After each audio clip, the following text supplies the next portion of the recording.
Tawa ba, MMK? Doy, mupura. Sugat, uy! Dear Marco, my captain, I know you expect me to write a good letter for you, but noong una talaga, hindi kita ka-close kasi akala ko choosy ka sa mga friends mo or baka suplado ka.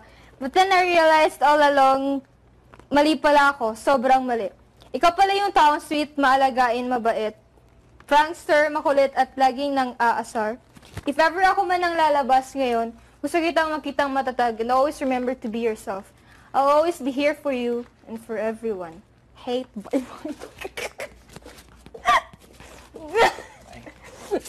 Malis ka na. Yeah, I know. Malis ka na, go.